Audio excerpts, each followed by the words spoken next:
Мир вам! Продолжаем читать митрополита Каллиста Уэра и его статью «Великий пост и общество потребления». Жертва. Ветхий Завет предписывал народу Израиля ежегодно приносить Богу десятину, 10-ю часть всего, что произвела земля. «Отделяй десятину от всего произведения семян твоих, которое приходит с поля твоего каждогодно». Второзаконие 14:22. Эта часть символизировала целое. Возвращая Богу начатки того, что Он дал им, израильтяне призывали Его благословение на весь урожай. Этим признавалось, что земля принадлежит Богу, а мы всего лишь распорядители Его даров. И значит, принося десятину, мы, как выражение благодарности, отдаем Ему то, что является Его собственностью. Этот акт возвращения всегда рассматривался народом Израиля не как потеря, но как приобретение. Праздник урожая был временем радости и довольства.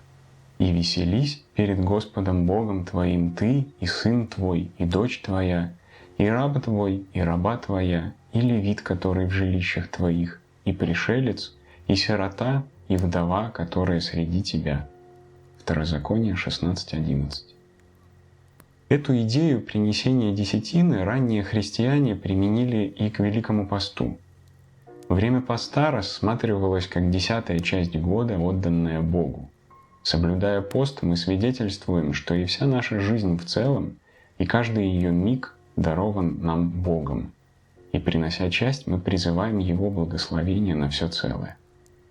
Великий пост таким образом символизирует освящение времени. Аскеза поста утверждает, что время не просто подконтрольно нам, так что мы можем эгоистично использовать его, как нам вздумается. Оно принадлежит Богу. Мы же только распорядители времени, а не Его хозяева. Великий пост — это возвращение Богу Его собственности, и мы можем отнести к Нему слова божественной литургии, звучащие непосредственно перед призыванием Святаго Духа на дары хлеба и вина. «Твое из твоего тебе приносим во всем и за все».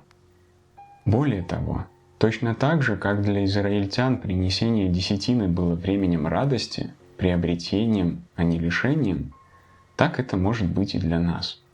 Великий пост — время радости, о чем мы и слышим в песнопениях Чистого понедельника, первого дня поста. «С радостью встретим начало поста, и да не будем сетовать. Как один день сказано время жизни всех, кто на земле. Для трудящихся же с любовью есть 40 дней поста. Проведем же их с радостью». Таким образом, Великий пост, как показывает данная ветхозаветная параллель, это время приношения и жертвы. Мы приносим в жертву Богу 10-ю часть года, и через эту десятину приносим самих себя, всю нашу жизнь, все ее дни и часы. Если мы хотим, чтобы это принесение себя и времени было значимым, оно должно нам чего-то стоить. «И не вознесу Господу, Богу моему, жертвы, взятой даром». 2 Царств 24:24. Подлинное соблюдение поста принуждает нас к усилию, по временам достаточно болезненному, включающему определенную степень самоотречения, часто выходящую далеко за пределы того, к чему мы привыкли. Однако это не значит, что Великий пост — это главным образом период подавленности и самоумерщвления.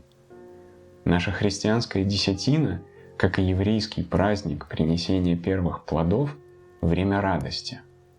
Приносить жертву — это, собственно говоря, прежде всего не отдавать, а именно давать. Ударение делается не на том, что мы себе в чем-то отказываем, а на том, что мы приносим что-то Богу и ближним. Когда мы приносим Богу дар, который Он принимает, мы хотим через это восстановить личные отношения между нами и Ним. Это и есть непосредственная цель всякого жертвоприношения — восстановление общения. Подобное понимание поста, как времени восстановления отношений, необходимо постоянно иметь в виду. Ниже мы скажем об этом несколько больше. Как же нам следует применить к себе это понимание Великого Поста как приношение десятины? В первую очередь это можно отнести к деньгам. Некоторые западные христиане жертвуют 10-ю часть своего ежегодного дохода. Я сомневаюсь, что многие православные делают это регулярно, но хотя бы во время поста мы могли бы откладывать 10-ю часть на дело Божье. Однако это не более чем начало. Господь приглашает нас жертвовать не только то, что у нас есть, но и то, что мы есть. Мы должны дать Богу свое время, так же, как и свои деньги.